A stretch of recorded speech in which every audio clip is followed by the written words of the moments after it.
दोस्तों, जिंदगी कब कहाँ और कैसे मोड़ ले ले ये कोई नहीं जानता। कभी खुशियों का महल बनता है तो कभी उसी के अंदर डरावनी कहानियां जन्म लेती है।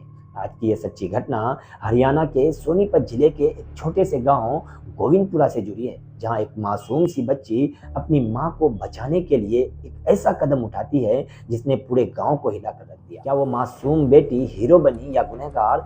आइए पूरी घटना जानते हैं विस्तार से। हे हाय हेलो, नमस्कार, सत श्री अकाल, अस्सलाम वालेकुम दोस्तों। स्वागत है आप सबका अपने ही यूट्यूब चैनल अंधेरे राज पर। दोस्तों, आज की जो सच्ची घटना है ये हरियाणा के सोनीपत जिले के एक छोटे से गांव गोविंदपुरा से है, जहां शिव कुमार नाम का एक राजमिस्त्री रहा करता था। उसकी पत्नी दुर्गा और उसकी बेटी कल्पना, जो कि 12 साल की थी, तीनों एक साथ रहते थे और तीनों की जिंदगी बड़ी खुशगवार गुजर रही थी।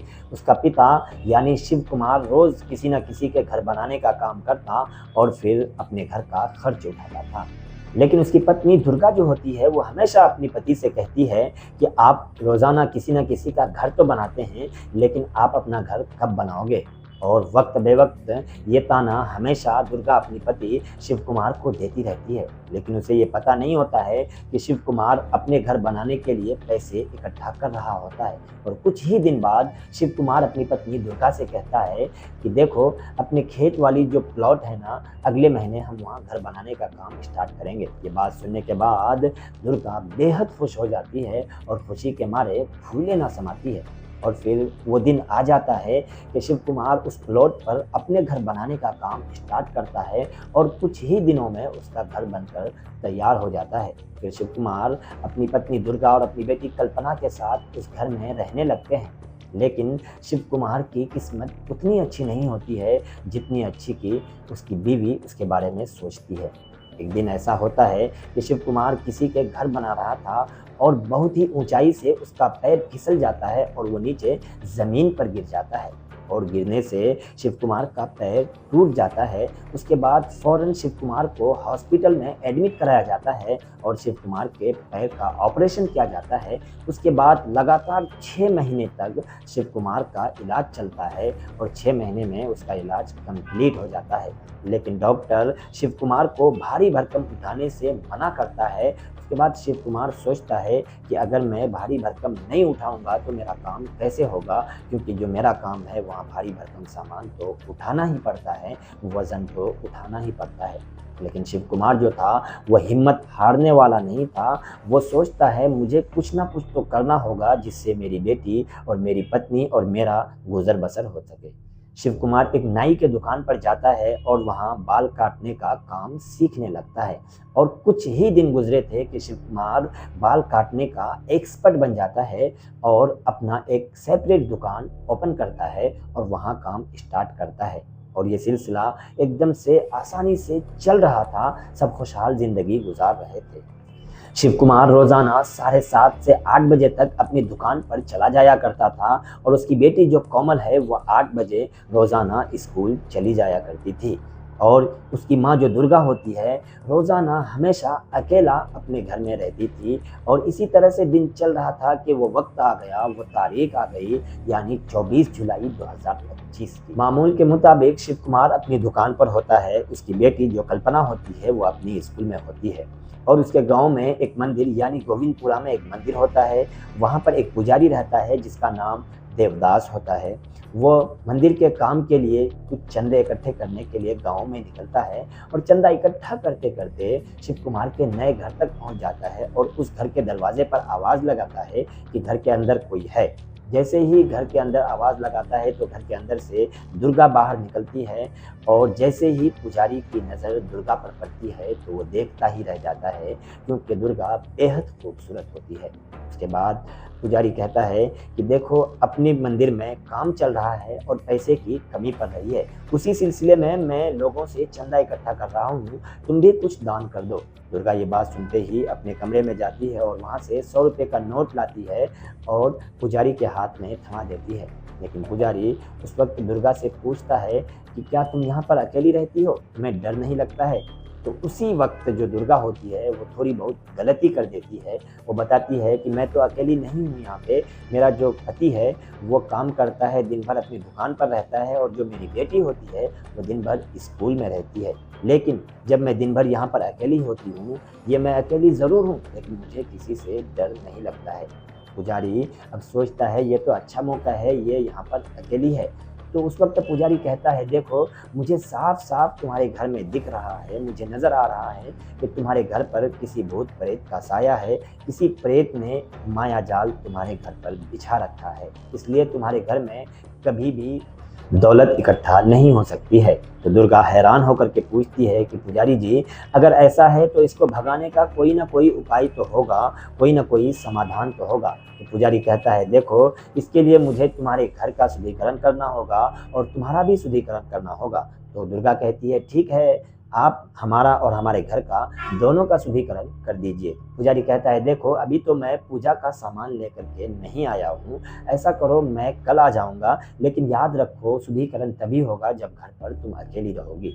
दुर्गा कहती है कि कोई बात नहीं, मैं घर पर अकेली ही रहती हूँ और आप कल हमारे घर का शुद्धिकरण करने के लिए चले आइएगा। पुजारी ये बात कहकर वापस मंदिर चला जाता है और उसके बाद दूसरे दिन यानी 25 जुलाई 2025 को जैसे ही पुजारी अपनी नींद से बेदार होता है तो खुश हो जाता है ये सोचकर कि आज वो दुर्गा के साथ अपनी हवस पूरी करने वाला था। लेकिन उसे क्या पता था कि वो अपनी हवस पूरी करने जाएगा तो उसके साथ क्या होने वाला है। और उस दिन सवेरे ही दुर्गा अपने पति से पूछती है कि आप दुकान पर कब तक जा रहे हो। तो शिव कुमार कहता है कि देखो आज मुझे दुकान पर बहुत ज़्यादा काम है, इसलिए मैं जल्दी ही चला जाऊंगा। और वह 7:30 बजे अपनी दुकान के लिए निकल जाता है।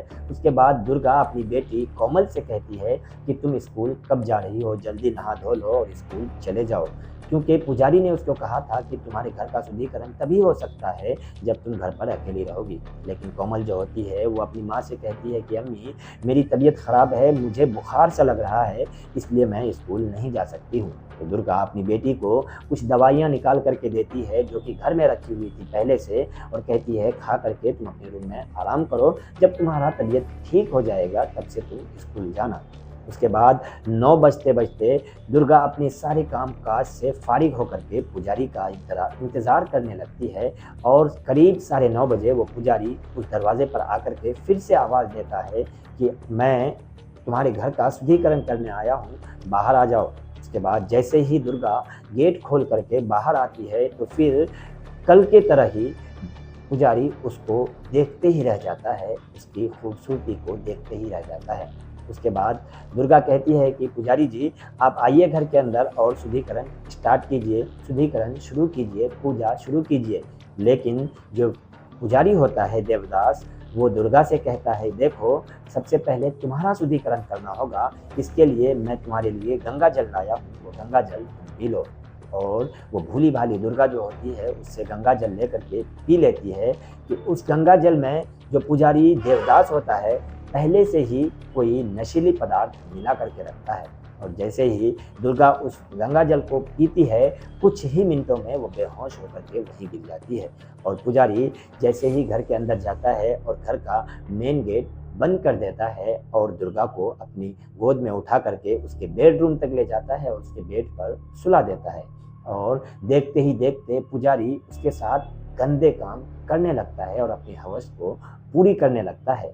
लेकिन कुछ ही देर में उसकी बेटी कोमल की जो है नींद खुल जाती है और वो अपनी माँ को आवाज़ लगाने लगती है। लेकिन उसकी माँ तो बेहोश थी, उसके आवाज़ का जवाब कहाँ से देती। जब उसको अपनी माँ की तरफ से कोई जवाब नहीं मिलता है तो वो घबरा करके अपने रूम से बाहर निकलती है। तो डायरेक्ट अपनी माँ के रूम में जाती है तो वहाँ का दृश्य देखकर उसके पैरों तले से ज़मीन खिसक जाती है। उसके बाद कोमल बिना कुछ बोले किचन में जाती है, वहाँ से तेज़ धारदार चाकू उठाती है और ला करके पीछे से पुजारी के गर्दन पर एक चाकू ज़ोरदार मारती है और वो चाकू लगने से पुजारी ज़मीन पर गिर जाता है। उसके बाद फ़ौरन 3-4 ताबड़तोड़ वार उसके गर्दन पर कोमल कर देती है और पुजारी वहीं पर दम तोड़ देता है, वहीं पर मर जाता है। उसके बाद कोमल अपनी हिम्मत नहीं हारती है, अपना मोबाइल फ़ोन उठाती है और अपने पिता शिव कुमार को फ़ोन करती है और कहती है कि अपने घर में ऐसा ऐसा हादसा हो गया है। जैसे ही शिव कुमार के कानों में ये खबर पहुंचती है तो वो 2-3 लोगों के साथ अपने घर आता है और देखता है कि उसकी बीवी बेहोश पड़ी है और बगल में उस पुजारी देवदास की लाश पड़ी हुई है और उसकी बेटी जो कोमल है अपनी माँ की हालत को देख करके रो रही है, बिलख रही है। और देखते ही देखते ये बात पूरे गांव में फैल जाती है और भीड़ लग जाती है, पूरी जमघट लग जाती है उस वारदात को देखने के लिए। और उन्हीं भीड़ में से कोई एक आदमी पुलिस को भी इसकी सूचना देती है और जैसे ही पुलिस को इस चीज़ की सूचना मिलती है, पुलिस फ़ौरन मौके पर आती है और देवदास की लाश को पोस्टमार्टम के लिए भेज देती है। उसके बाद पूरी तफ्तीश करती है, पूरी मालूमात करती है, पुलिस इन्वेस्टिगेशन करती है तो उन्हें पता चलता है कि पुजारी को किसी और ने नहीं बल्कि कोमल ने मारा है।